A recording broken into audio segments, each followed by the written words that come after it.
Okay. We go ahead and call the meeting to order for October 12th, 2022. Sherry, we're recording everything we need to record. Yes, we are. Okay, we all stand for the pledge.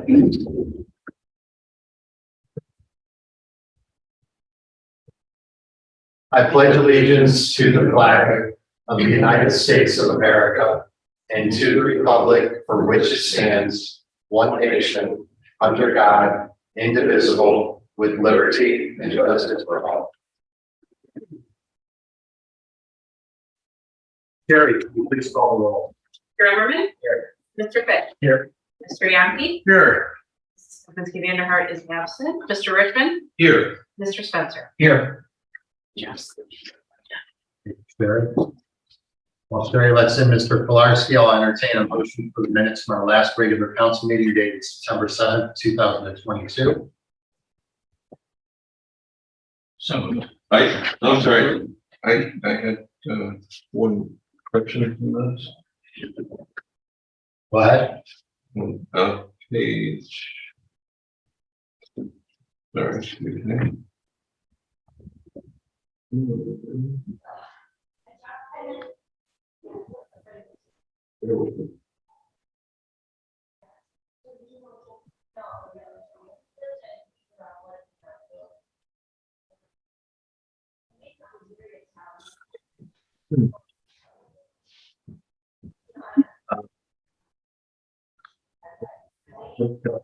With me, but it was my reading of second reading. Oh, here we go. I'm sorry. Ordinance 2022-45, page 5. Second paragraph. Dated ordinance was placed on first reading last because it should say on first reading last meeting. I don't know because. So just adding the word meeting after the word last in that first line of the second paragraph. Thank you, Councilman Richmond. Do we have any other changes or additions? Okay, with that amendment, do I have a motion? Motion to approve by Councilman Fish, seconded by Councilman Yankee. Call the roll, please. Mr. Emmerman? Yes. Mr. Fitt? Yes. Mr. Yankee? Yes. Mr. Richmond? Yes. Mr. Spencer? Yes. Okay, after the approval of the minutes, we move on to any resident wishing to comment. Do we have any resident in the audience wishing to comment this evening? Yes. Please stand and state your name. Interesting. I am John Seindall, and I'm in a little 15 East Lane. I've been a resident off and on here in Moreland Hills for 58 years. So I'm here, one on a side note, the pavilion is great. I've not been there and I'm very, very impressed with it. The real reason I'm here is that we had problems with noise with the Chagrin Valley Country Club for a long time. Not just what happened 3 or 4 weeks ago, which I talked to you guys about. And I surveyed where you all live. If you heard it, and a lot of people heard it far away, I think that's excessive. Yes, they can have a party. And I don't mind them having a party. I'm okay with them having a party. It's within our laws. The issue is the decibel level. Okay? In my home, well, first off, we can't, as a couple weeks ago, we could not have had people over on the patio. The sound was so loud. So we go inside, I watch the Ohio State game, and then I'm listening and it's still here. So I had to turn up the Ohio State game. And of course, my wife wasn't happy that the TV's loud. But this is not just that 3 weeks ago. Last year, there was another big party like that. And there have been parties throughout the summer. Like weddings, I think, or something. Last year, there was really, really loud. That's my wife. Oh, and we called. We left a message that it Called the Chagrin Valley Country Club. Okay. And every time we called, which we probably called about 6 times, we've never got a response back over the years. So we called and no response. Last year, loud music, and then people were exploding on Facebook. I didn't do the research where that was on Facebook. I saw it. I saw it. But it was, and the police went, all turned down, police said, and then they responded, no, it was still loud. And I think the wind was blowing that way, so it was affecting those residents, more than we heard it. And then, but I said, honey, we don't want to be that, resident that calls and complains all the time. And then previous years, the same thing. My neighbor, they do a wonderful fundraiser for Parkinson's. And that fundraiser was that Sunday. They had to get up at 5. They wanted to go to sleep at 9. And I asked them, hey, could you guys go to sleep at all? And they said, no. At 11 o'clock, they just shut down, which is in the ordinance. I'm not saying don't, eliminate the ordinance. There's got to be something where you need to work together. If they're going to have a big party like that, maybe put it on the Facebook page. They do that with the fireworks. That's nice because you have a dog, and make sure the dog's inside, and then they do that. I mean, I don't know if they do that. I know people are antsy, and then it comes out. I think we message that too. And The fireworks. yeah, it's there are ways to keep their noise within their place. I looked it up. I think I sent you one. Yeah. It's just got to be how are you going to measure, scientifically the decimal levels? If they have a party, then you walk around with. I believe we have a measurement that says, Bill, correct me if I'm wrong, an amount of feet away and considered to be a reasonable level. Is it 50? It's 50 feet. Yeah.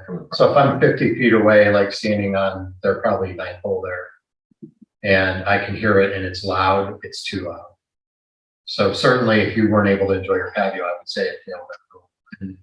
I will tell you that Mike Heisterkamp, who I've dealt with on a number of concerns in the past, he manages the club, is very open and very easy to deal with. Enough people have expressed a concern on social media. I admit this is the first anyone's ever come to me or council that I'm aware of. But Again, I don't want to be that neighbor. no, well, that's a legitimate concern. If you can't enjoy your time on your patio, then there's some adjustments that we need to make. And I would suggest sometime this winter, we get together with Mike Heisterkamp, because obviously in the winter it shouldn't be a problem to be outside playing the music. And we can come up with some ground rules for the next year, hope that we can agree upon. I hate to just, and council does too, I'm speaking on their behalf, but we hate to just immediately legislate. Oh, yeah. So let's try the good faith effort and meeting with Mike Heisterkamp. If you'd like to be a representative and join that meeting, Sure. Sherry, we can make a note that when we line up a meeting with Mike Heisterkamp, we could also have you there. Make a very diplomatic, Right. That's what I said. If you're going to have your party, at least let us know. But don't have it like 8 times in the summertime. well, I think they're all weddings. I think a majority of them are weddings. I mean, I don't want to be go like this to someone's wedding at all. But there are things they can do, like move the music inside or, tone the music down a couple dBs, so it's not as, so let's get a There are meeting. panels you can put up that buffer the sound, and then maybe we'll kick it back inside the. And I don't think they're that expensive within their budget. So we'll look to line something up after the holidays in winter, and we'll get you, and we use Doodle, which just shows all your availability, and we'll line up a meeting with, we'll get some council representation, myself, Mr. Heisterkamp, and you, and maybe another resident on Easton, if they're willing to. I would just be careful who you select, we want. I understand. We're about all things civil here, and you're obviously being very civil. So we tend to get much more progress if we interact that way. And we can get a meeting, we can get some parameters in place for next year. So hopefully we can improve this for you. And then if that doesn't happen, then we do have to look at addressing it differently. Make sense? Yeah, makes sense. Sounds fair? Yes, definitely sounds fair. Okay. Anything else you'd like to add? Well, not about that, but at school, if you have a chance, go to the school. We have new signage that celebrates our athletic hall of fame. Is huge. I'm president of the Orange Alumni, so it's a plug. And then the Alumni Hall of Fame and the Staff Hall of Fame. When am I getting in there? I had 2 plow shots against West G my junior year.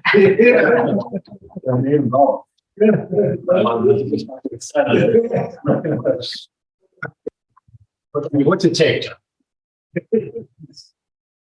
There's gonna be more. There's a lot more. Another one is, we have 285 names of people that graduated, and I know there's a lot more that served in the military. Oh, good. And we're getting their info, and then we're going to put up, new signage with them. I got 152 that are from World War II, which I gave to, this is Gap. They're residents of Moreland Hills.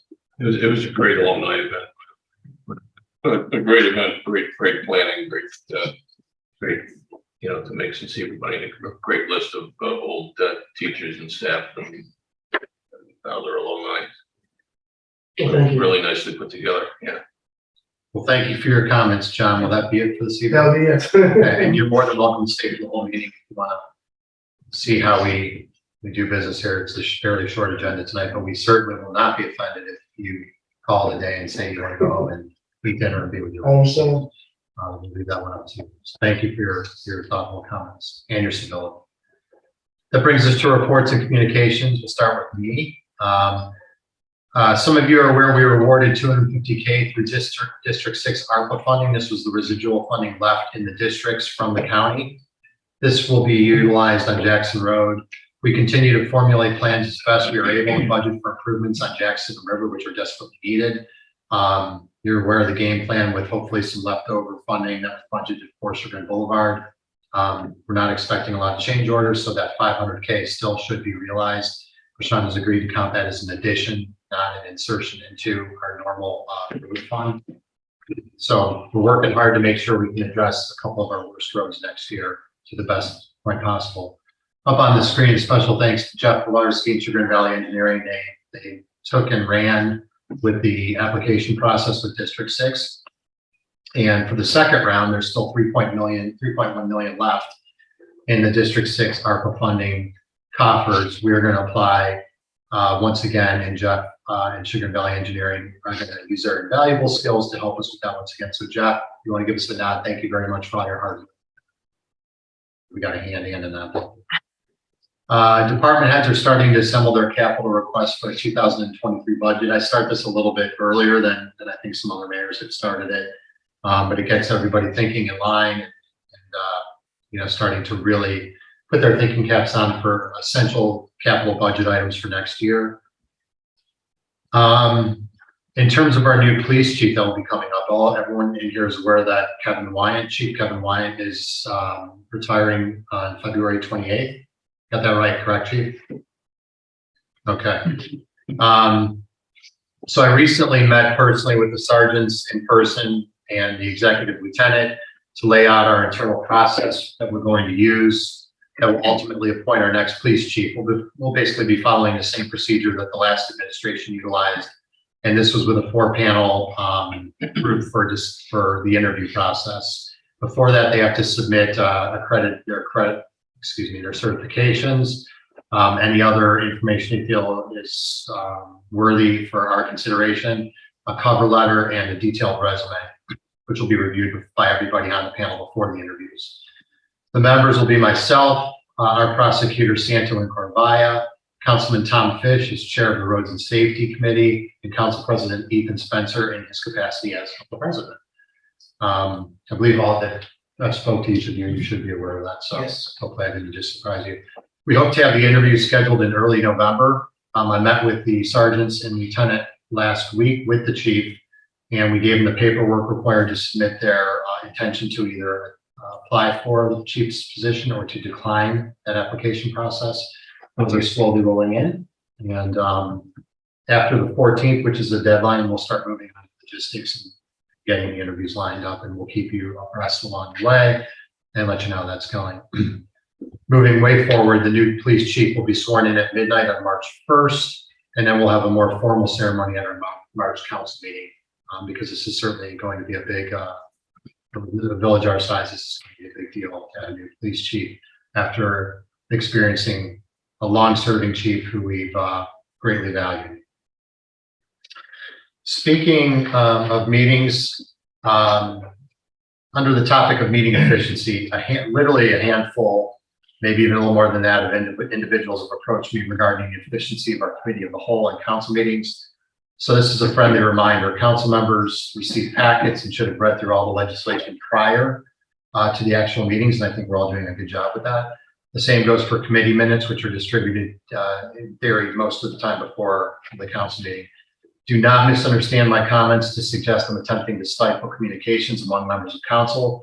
I'm not, and my views are in alignment with Council President Spencer, who I've had several conversations about these concerns. Unless the legislation is complicated or extremely unusual, broad strokes are certainly appropriate, as again, council members have already reviewed, and in most cases have had the legislation for 5 days. They've had the opportunity to reach out and inquire regarding any questions that they may have had. Spending an excessive amount of time to recap a fairly routine ordinance can be frustrating and leads to meeting inefficiency, and that's what I'm hearing. Same goes for my reports. That's why this one's going to be a little bit shorter. This is one of the last things I have to talk about. And for committee reports. When I first started, I'm not saying we have to go back to this. When I first was a member of council, we would say the minutes speak for themselves. If there's any questions, I'm happy to answer them.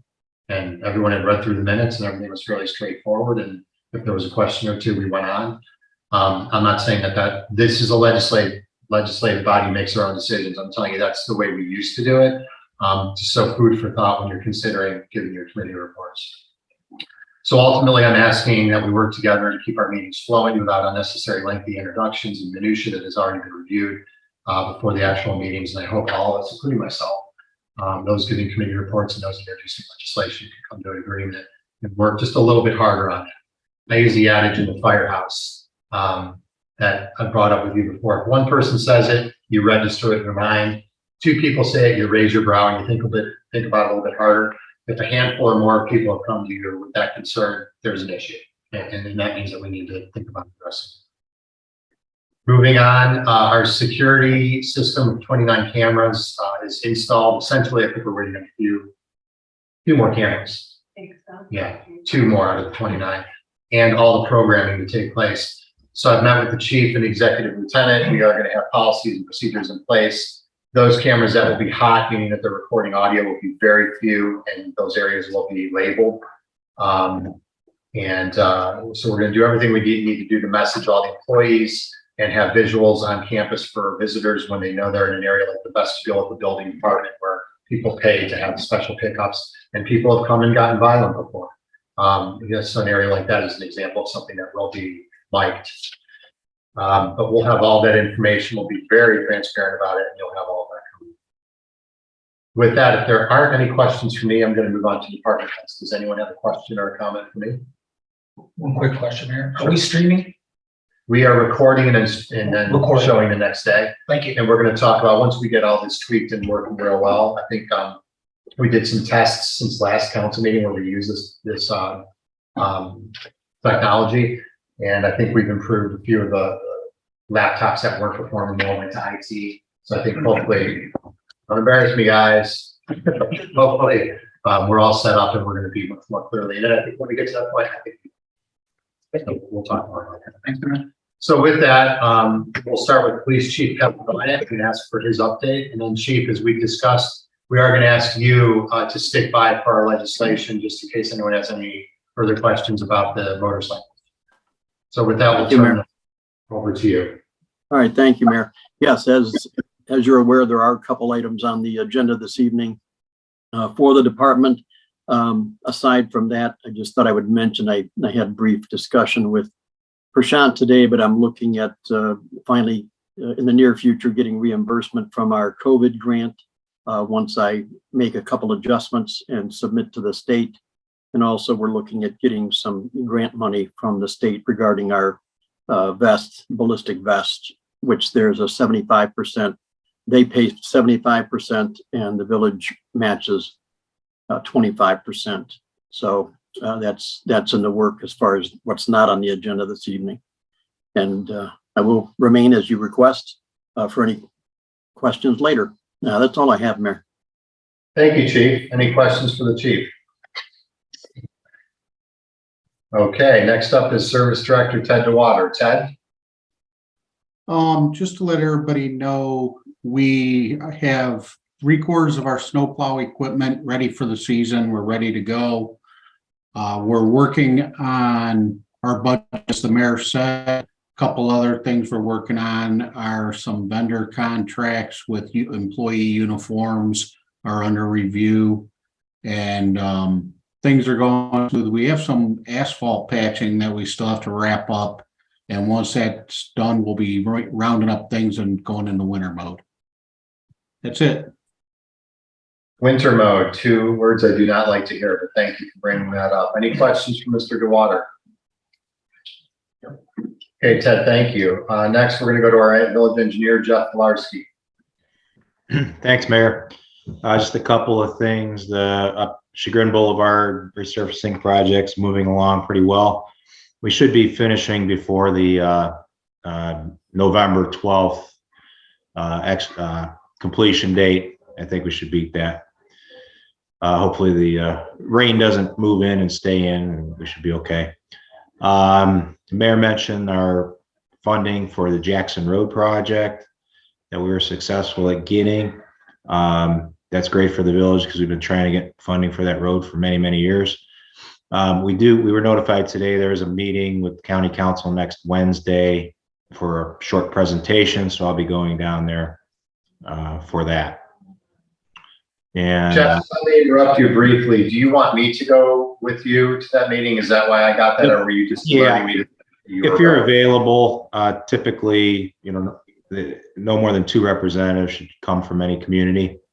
And I think it would help if you come, if you're available. I am, and I will. Great, thank you. And then there's 2 ordinances on the agenda tonight. If there's any questions on those, I'm available. Thank you. Any questions for Mr. Pilarski? Move on to our building official, Paul Kowalczyk. Thank you, Mayor. Just an update on the Hiram House Pool project. The building is essentially completed. They're working a lot of the mechanicals inside that, and they finally were able to go ahead and start working on the actual pool itself. That unfortunately, the Ohio Department of Health has to actually approve the actual pool drawings, and that took over a 4-month period to get that approval through the ODH. So they finally got released about 2 weeks ago to start working on the actual pool, and so they're trying to get that completed to wrap that up before it gets before the weather changes. And that's about it. And special thanks to Representative Robinson. We did reach out to his office after speaking to Courtney Guzzi regarding that long delay with the state, and hopefully his actions helped speed that up a little bit towards the end. So we were thankful that he has been very responsive to the needs of our community. That brings us to finance. Prashant. Thank you, Mayor. Good evening, everyone.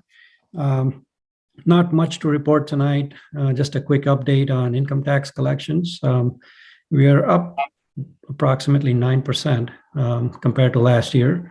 And not surprisingly, part of that increase is due to withholding taxes. As you all know, the impact of work from home.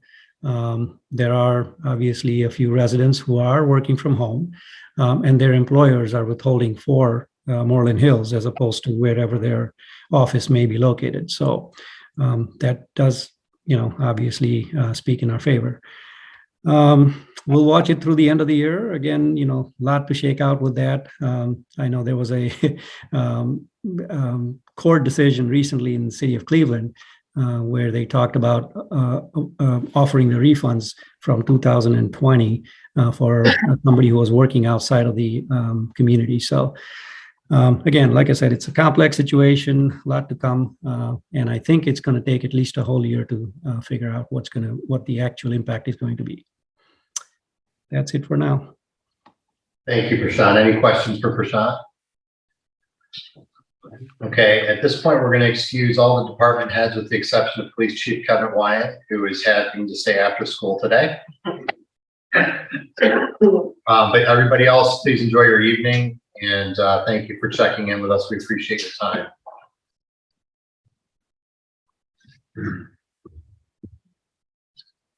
Yeah, I think Good. Legal, Bill Hammond. You have anything? I don't hear. Thank you. Appointments and confirmations, we have none. Communications, petitions, or claims, we have none. That brings us to reports from the committees. For our October 4th Roads and Safety Committee, we'll go to Councilman Fish. Most of everything has already been talked about. So from the police department, there were no updates other than a proposal to purchase 2 new motorcycles instead of the old one. With that, there would also be additional training for 1 more officer. We currently have 2 officers training with the motorcycle. Village engineer updates. You already mentioned the Sugar Boulevard projects, a little ahead of schedule. We've got a proposal tonight for the drainage program. You already mentioned that we did get the $250,000 from the county, and we're still waiting to hear get some OPWC for potential additional grants. Ed mentioned the snow plows, that's done. I said he's working on the budget, which you mentioned. Pavement patching done prior to the run. The only thing that's on here really that wasn't talked about was we had a visitor, Mike Wise from Wise Energy Partners. Something Steve put together. So there's the idea is that this company puts together a cluster of other smaller companies to get a project big enough to interest folks that would come in and basically pay for the program. So there's still an opportunity maybe to get solar panels installed above the service building, which would be paid for by someone else with an agreement that there's like a 20-year contract with them. And I guess they get the residual electric off of there. I don't really understand how it all works yet. He's going to review our electric bills, see what makes sense, what would work for us, and see if we can we'd have to decide by February if we want to be part of that program to be added in as one. He's got 15 current companies or whatever companies, whatever businesses, something that are already all in line. So There's one other municipal based. okay. Yeah. But it would be, it could be used to power electric vehicles. We actually talked about a separate thing for that. So very interesting. So we'll see as that moves ahead and what that brings. And just a quick update for you, Mr. Fish. I did forward 15 months worth of electric bills, 2 buildings affected. And I did reach out to Bill Hanna to discuss, what did I call that, PPA agreement, which might allow us to, whether or not we can circumvent council and just be part of an entity under an administrative decision because we're not shelling out village dough.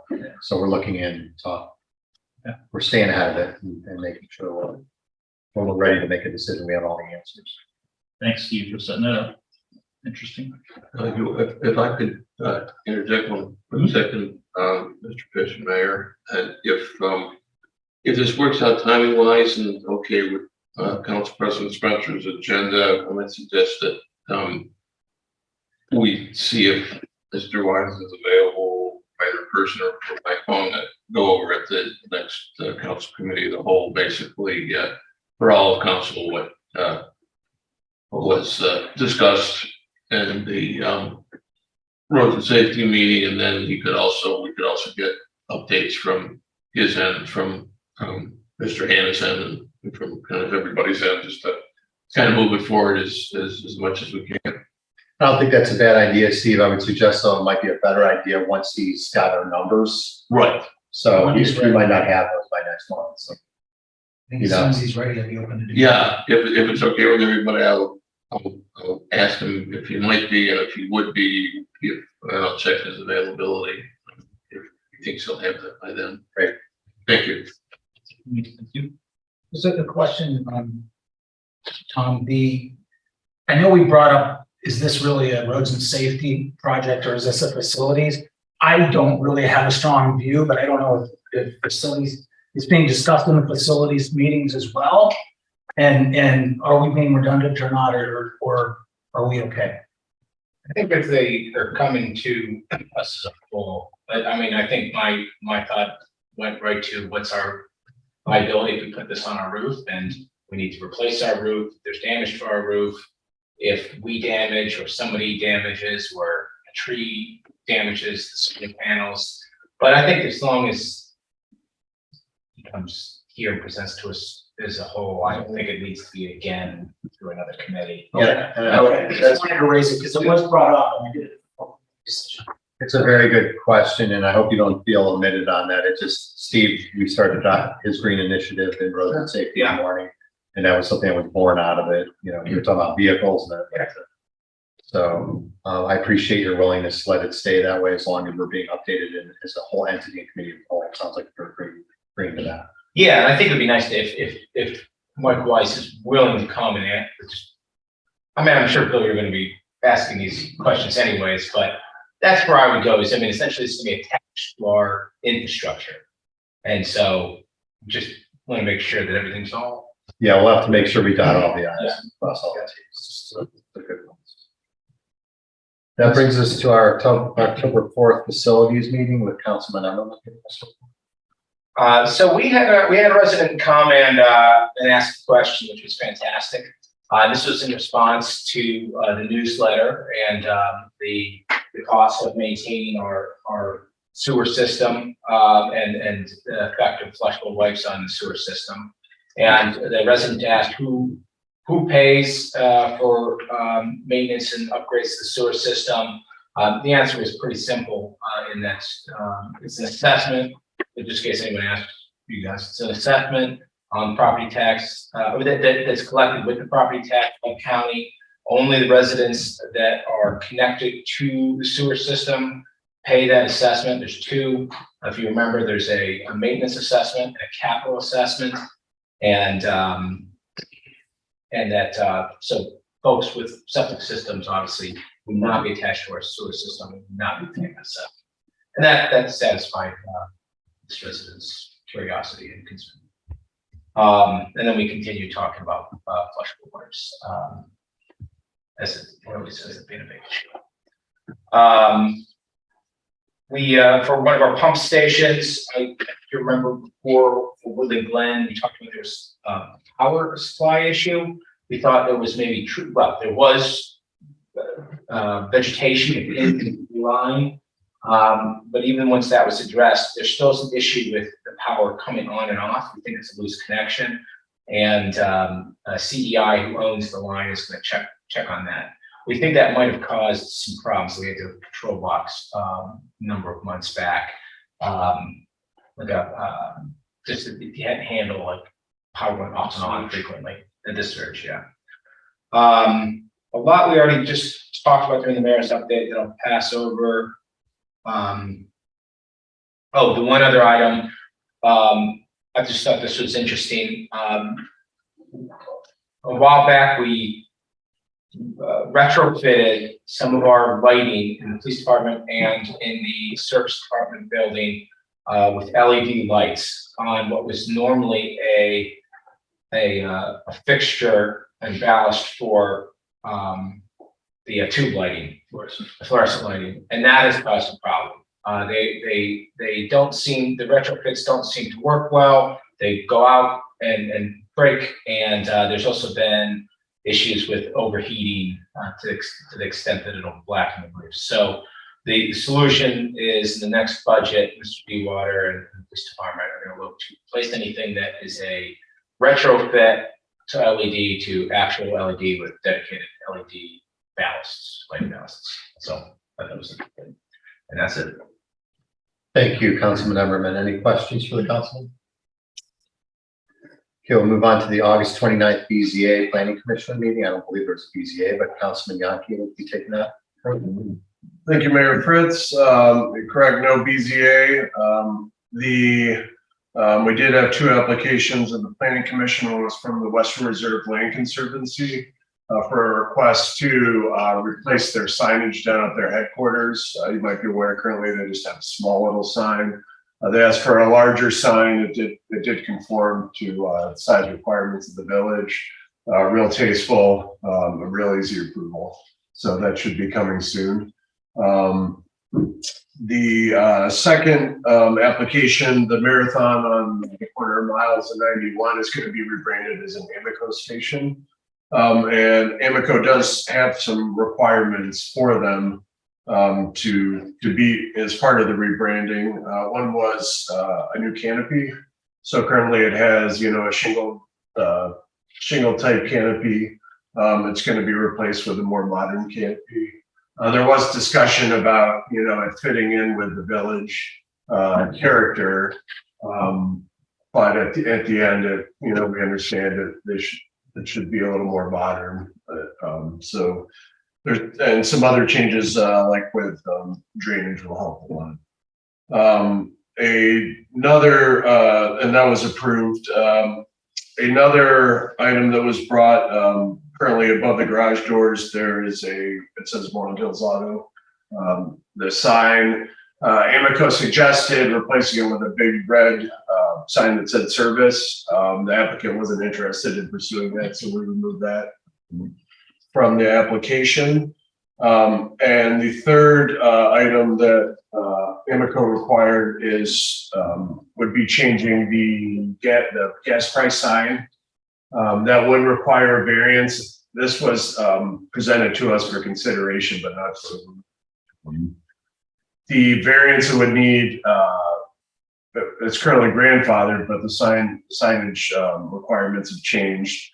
So size, it would be a little too large and also too high. So they did consider putting it on the ground. There were concerns about it blocking the view of traffic there because it is right on the corner. So they are considering looking at reducing the pole size to a size that wouldn't block larger vehicles from being able to see, but would still be visible. One limitation that the now Marathon has that the Sunoco doesn't have is they're a service station, so they have less areas to plow snow. So if they had a ground sign, that's one of the areas that they plow snow into that area, so they can store the cars. So that they had some concerns, but they will be taking a look at that and bringing us some concepts to review. That's all the minutes from the last meeting. Any questions for Councilman Young? We're going to let you keep the floor, sir, for the Parks Commission dated September 19th. Thank you. To be brief, I will let the minutes stand for themselves, but I did want to give the council a brief update on Head for the Hills. We don't have final numbers yet, but I can tell you we had 132 registrations, which was up, I think, over 30 from last year. So we're really happy with that. Nothing but positive feedback. The pavilion's, wonderful. I'm really convinced we have one of the best parks around, and it was nice to really showcase that.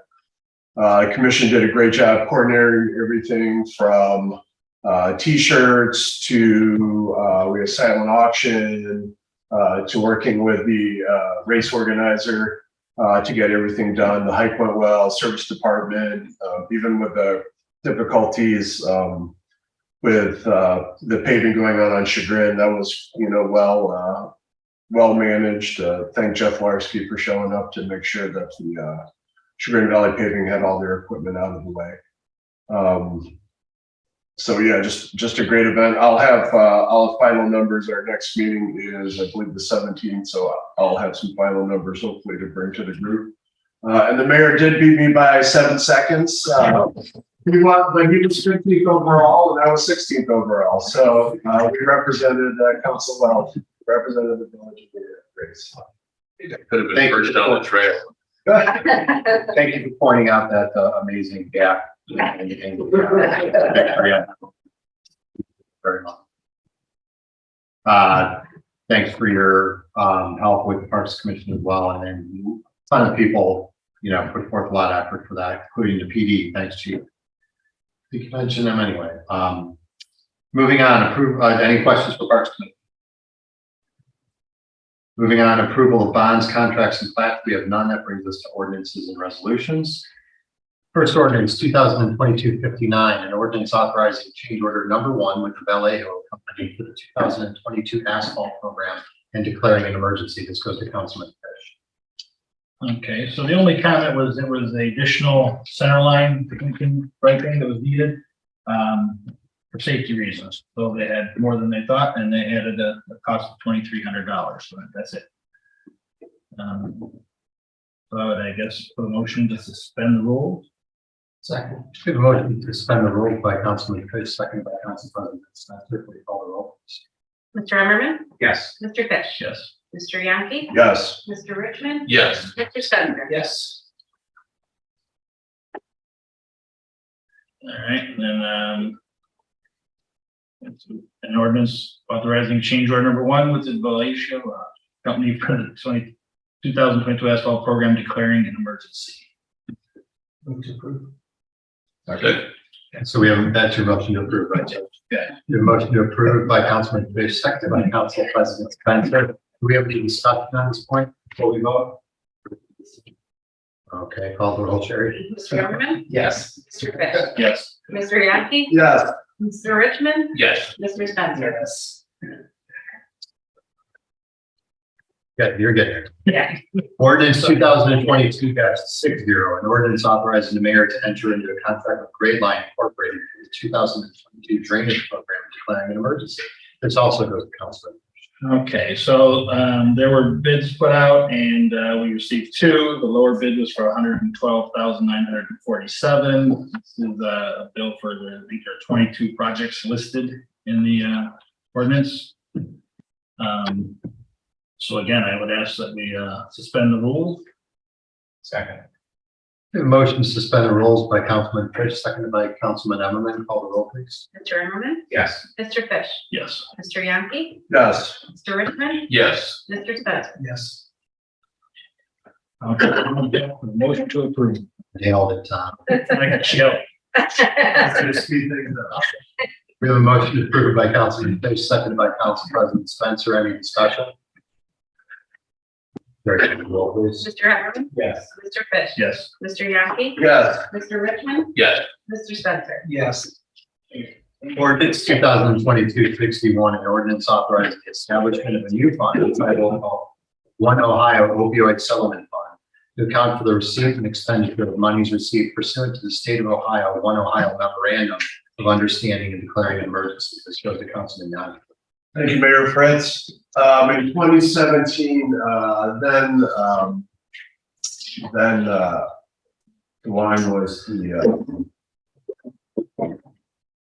Attorney General. Thank you. Attorney General for the state of Ohio filed a lawsuit against pharmaceutical companies due to overprescription and knowing issues with opioids and how addictive they were. As a result of the settlement, dollars were received, and the One Ohio Opioid Settlement Fund was created, and these dollars are being given out to different municipalities. This fund is being created for the village to come up with strategies to combat and address opioid issues in the village. The fund is being set up for transparency to ensure that funds are going to where they should be based on the memorandum of understanding based on One Ohio. So I will make a motion to suspend the rules. Second. We have a motion to suspend the rules by Councilman Yankee, seconded by Councilman Richmond. Can you call the roll, please? Mr. Emmerman, Yes. Mr. Fish, Yes. Mr. Yankee, Yes. Mr. Richmond, Yes. Mr. Spencer. Yes. And motion to approve. Second. We have a motion to approve by Councilman Yankee, seconded by Councilman Richmond. Any discussion? I would add, if nobody here has read the book Dope Sick by Beth Macy, it's an outstanding read on the advent of the opioid epidemic. Parlays in Ohio a little bit, really talks about ground zero in Kentucky, but really talks about the Sackler family and some other known guilty parties in this whole on the opioid. So, highly recommend that read. Beth Macy, Dope Sick. Maybe one just brief question. How much money can we get? Does anyone know? I don't think anyone knows the I answer. don't know the answer. Well, do you know? It's not 6 figures. but it depends upon how many communities participate and meet different goals and benchmarks. There is some preliminary estimation of those numbers that That's great. I'll add too, I think on Hulu, there was a mini series done on the book as well. Yeah. Yeah, Michael Keaton. Thank you. Ordinance, we voted, right? No, we didn't. Can we take a vote on that, please? Okay, Mr. Everman, Yes. Mr. Fish, Yes. Mr. Yagerton, Yes. Mr. Richmond, Yes. Mrs. Beck. Yes. Ordinance 2022-62. You're gonna start seeing the chief tail wagging here. An ordinance authorizing the mayor to purchase 2 Harley-Davidson motorcycles for the police department from Rock and Roll City, Harley-Davidson, Livewire, and Cuyahoga, and declaring an emergency. This goes to Council President Spencer. Thank you, Mayor. The essence of this ordinance is that we currently have 1 motorcycle and 2 drivers, 2 police officers who are trained to drive that motorcycle.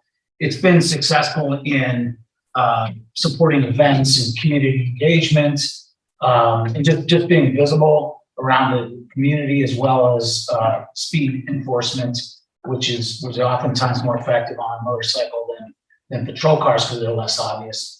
Well, the mayor had came to roads and safety because he'd been discussing, or excuse me, the police chief came because he would to roads and safety to mention this to our committee, Tom's committee, because he'd been discussing with the mayor. We did not take an official vote on this at the meeting. We did ask some questions to try to understand, the costs and the benefits of doing such thing. Since then, I've done a little more research. It is told that it's about $55,000. We would get money back from turning in the old motorcycle. So we go from 1 to 2, but the older one would be returned, and we would get a refund for that. The funding for this project would come out of Fund 130, which is the drug trafficking fund. So it's not money that we've collected from our residents. It's money that we've got from drug seizures, property seizures related to drug crimes. That current fund has $132,000 fund balance. There would still be a decent amount of funds in that account after this purchase should be approved. And like I said, I think it supports positive community impact, special events, speed enforcement, and also officer morale. I got a chance to speak with Josh White. Of course, he's going to be supported because he rides a motorcycle, but the engagement level that he had, being able to do what he does on that bike was very high. And I think it would be a positive impact to have 2 in the village. So what I will do, since this really hasn't been discussed at the committee of the whole, is I will open the council for questions. And I'd ask also if the police chief could probably better answer questions than I can. So I'll probably direct them to them if people have further questions. Any questions? I'm just gonna thought, I imagine that the maintenance on a motorcycle is less expensive than on a police cruiser, so there's probably some cost savings on less gas and less maintenance and on whatever the miles would have put on the police cruiser. So I see a ton of benefits. The one downside is we can't ride him. He doesn't ride anymore. Yeah. So it would be a fair weather thing. Having 2 also, as I understand from the mayor and the chief, also allows for more efficient maintenance, because if you have 1 out, you can still have 1 for an event if it's required, and you could ensure the proper maintenance is done. So I would think too, and Chief, correct me if I'm wrong, in addition to all the other benefits, that motorcycles benefit of being able to get to like athletic fields of the schools where car people might not to, or weaving in and out of, if there's a traffic jam or something along those lines, that motorcycle would weave in and out quicker, and the community event, I think, with things like Safety Town and things like the motorcycles in the community. I personally witnessed being in part of our association's 4th of July parade, and I think anything we also can do is an extra benefit to get the community interacting with our police officers, not just in a safety protective serve role, but in their role of being a part of the community and in front of the community. I'm all for this for all those reasons. I did have one question for the police chief that didn't come up. You mentioned in our road and safety meeting that you wanted to train a third officer, which makes sense. But there's no talk, is there a charge to that, and would it be covered also by the JOC program? There would be a charge for that, of course, and that would come out of our training fund, which we are in a good position with the training fund year to year. So if it was problematic after discussion with the mayor and Prashant, certainly I would take those funds from the DOJ or Law Enforcement Trust Fund to see to it we had that third officer trained. So even when having 3 officers trained, certified, and 2 bikes, even if one officer is on vacation or out for some reason, we still have 2 available to provide service and function. Okay. Any more questions? If I may, I'd just like to add a few bullet points after several discussions with the chief and then talking about this in committee. It's not uncommon for smaller fire departments like Orange Village, for example. They have 2 rescue squads. Before they had their second station, they would rotate the squads every 2 months. So we're going to do the same thing with the bike. So instead of one bike being on the road the whole time during the season, we're going to be rotating them so there's less wear and tear. The maintenance is improved. There was a motorcycle officer in my neighborhood the other day, and I may have driven by not noticing him, and it may have been speeding. I don't think I was, but the point being, they are much more discreet and able to police the neighborhoods better. And I can tell you, in the past 6 months, I've probably had 3 different neighborhoods come to us for speed bumps and monitoring speed in their neighborhood. So I fully support the use of a motorcycle officer in our neighborhoods. And then lastly, it's a unique aspect to our department, a little bit of tradition in the bubble, as people like to refer to it, not necessarily me.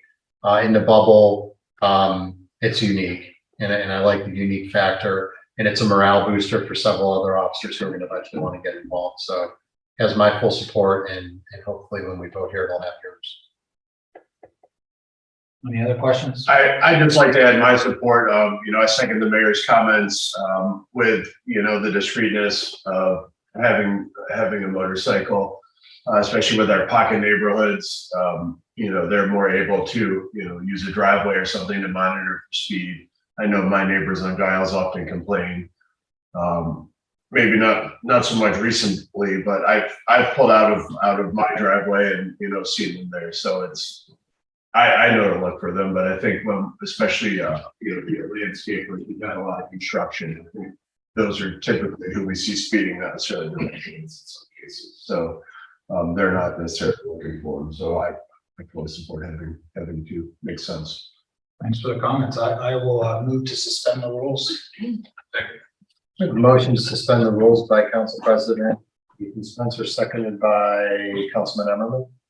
Please. Mr. Emmerman? Yes. Mr. Fish? Yes. Mr. Yankee? Yes. Mr. Richmond? Yes. Mr. Spencer? Yes. Move to approve, please. Second. Okay, we have a motion to approve by Council President Spencer, seconded by Councilman Yankee, I believe. Any further discussion or questions for the chief or Ethan? Okay, should I call the roll, please? Mr. Emmerman? Yes. Mr. Fish? Yes. Mr. Yankee? Yes. Mr. Richmond? Yes. Mr. Spencer? Yes. There you go, chief. Mayor, if I'm allowed to, I'd just like to say thank you for the support. And I know there's a lot of officers over at the department that are going to be quite happy about this move. And I thank you all. And thank you for your extra time this evening. I think you can clock out now because that's the last piece of legislation for you. Okay. So have a good evening. Take care, Chief. But you're of course welcome to stay. John Sandell has, so it must be a good meeting. Okay, that moves us to a resolution 2022-63, a resolution requesting the county fiscal officer to make advances from the proceeds of real and personal property tax levies and special assessments during the fiscal year 2023 pursuant to the Ohio Revised Code, section 321.34, and declaring an emergency. This goes to Councilman Richmond. Thank you, Mayor. This, the Ohio Revised Code ordinance happily termed advanced payments to the local authority allows us to do this, and this being, this is a resolution and the statute meant to you for a resolution, you can request on an annual basis, or at least no earlier than, but at least on an annual basis to the county fiscal officer, for the fiscal officer to forward property tax revenues on an ongoing basis as they're received, versus only twice a year when most of the property taxes are received by the county based on their semi-annual invoices that go out in July and December. So that this allows us basically early access. If a lot of folks have mortgages and the escrow payments, for example, and typically those lending institutions pay not a little sooner than maybe you or I might pay closer to a due date, and so there are a significant amount of funds that come in prior to the due date, and this allows us to receive those funds. So I would first make a motion to suspend the rules. Second. A motion to suspend the rules by Councilman Richmond, seconded by Council President Spencer. Call the roll, please. Mr. Herman, Yes. Mr. Fish, Yes. Mr. Yaki, Yes. Mr. Richmond, Yes, Mr. Spencer. Yes. and I would move for approval. Second. We have a motion for approval from Councilman Richmond, seconded by Councilman Yaki. Any discussion? Sherry, call the roll, please. Mr. Herman. Yes. Mr. Fish. Yes. Mr. Yaki, Yes. Mr. Richmond, Yes, Mr. Spencer. Yes. Lastly, ordinance 2022-64, an ordinance providing additional appropriations, transferring items already appropriated, and declaring an emergency. This goes to Councilman. Thank you, Mayor. So 3 items this month, all proposed additional appropriations. So the first one, health insurance. We've had 4 new employees since January of this year. When we did the budget, we budgeted with the current employees that we had on the books. So this is extra for the extra insurance premiums to cover those 4 employees. And as Prashant always does, this appropriation is more than what we anticipate we would need, so it's conservative. So that's the $50,000 for health insurance. The police, the money coming out of the police and fire levy is for the ballistic bulletproof vests that the chief mentioned. It's a grant program with Ohio Department of Workers' Comp. It's a 75% state, 25% local match. And I believe that it's approximately 14 bulletproof vests we would get with this. We were successful in that grant. So I imagine it's $20,000. I didn't confirm this with Prashant, but it's normally the case that our contribution would be $5,000, but we have to appropriate $20,000 because we still have to appropriate it even if we're receiving grant funds. That seems like a pretty good deal, around 14 vests. And the last one, $60,000 from the drug trafficking fund. This is for the 2 motorcycles, so you can still let the chief down if you vote no.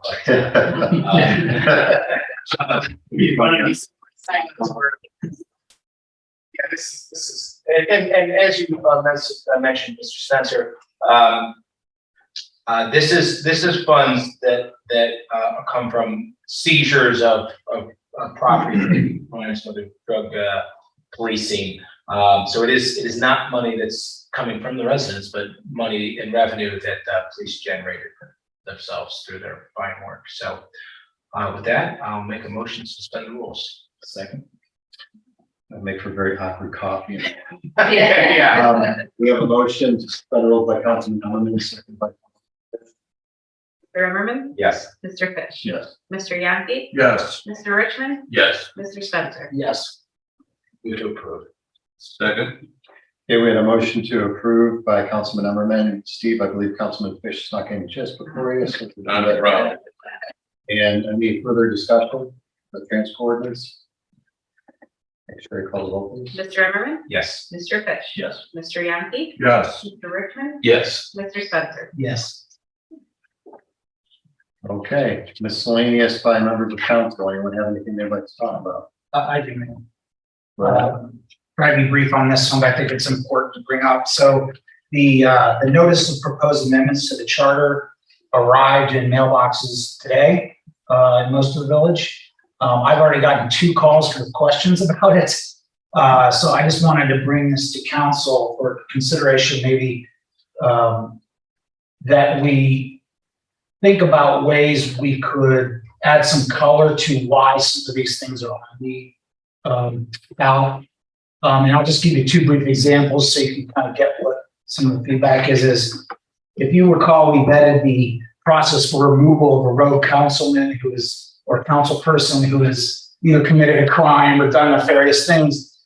And the comment is, well, why do you need that? I mean, is there problems on council because you have to put this in place? Whereas, if we had some commentary that said we did this because the council or the commission noticed there was no due process and it was needed.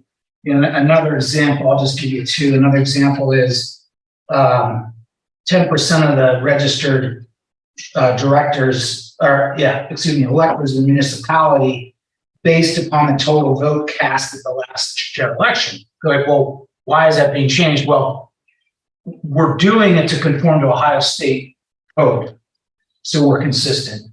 And so some of those commentaries, I think if there's a way to communicate that to residents, so if they go to the polls or if they read this, they might understand the rationale. And I know we wrote the process, like Sharon did a very nice job writing the process, or whoever wrote it. We have to do this for 6 years because we have a commission or we have to have someone review.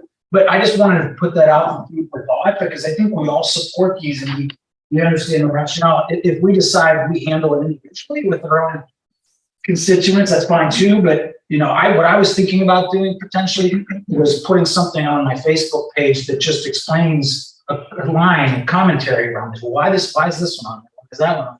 So people get it and they don't.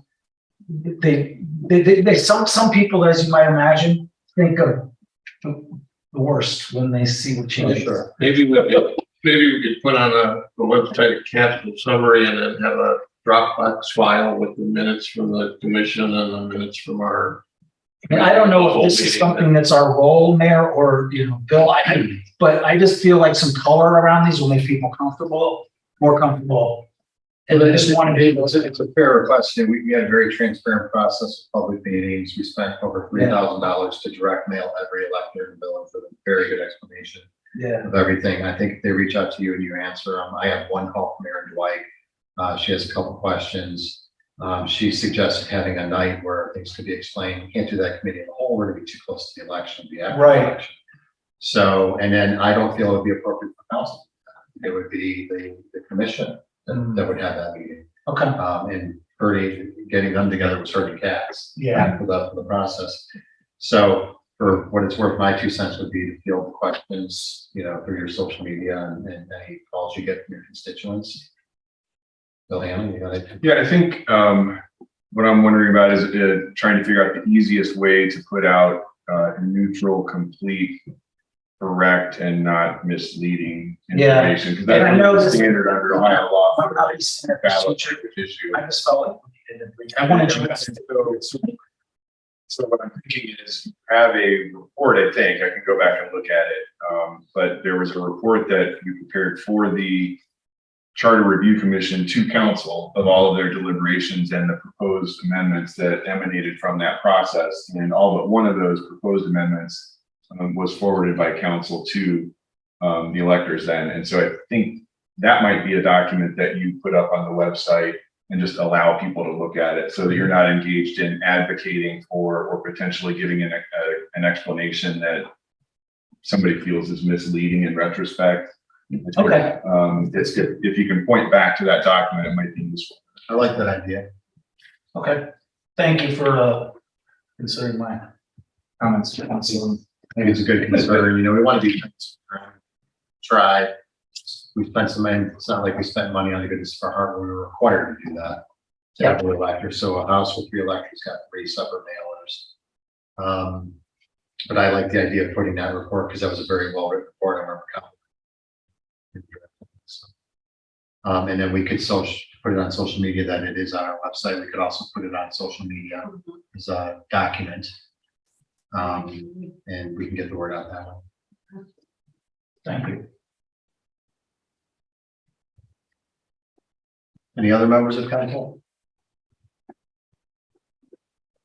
And residents, Mr. Sangall, do you have any other comments during our meeting? In that case, I'd be looking for a motion. Motion to adjourn. Second. A motion to adjourn by Councilman Yankee, seconded by Councilman Call the roll, please. Mr. Zimmerman? Yes. Mr. Fish? Yes. Mr. Yankee? Yes. Mr. Richmond? Yes. Mr. Spencer? Yes. Have a good night, everybody. Thank you. So who taps the whole thing? This year, Yeah. we had staff, we had Nancy Brunswick, Bob Hastings, and Dr. Kepler. And Andy Fishman, and alumni,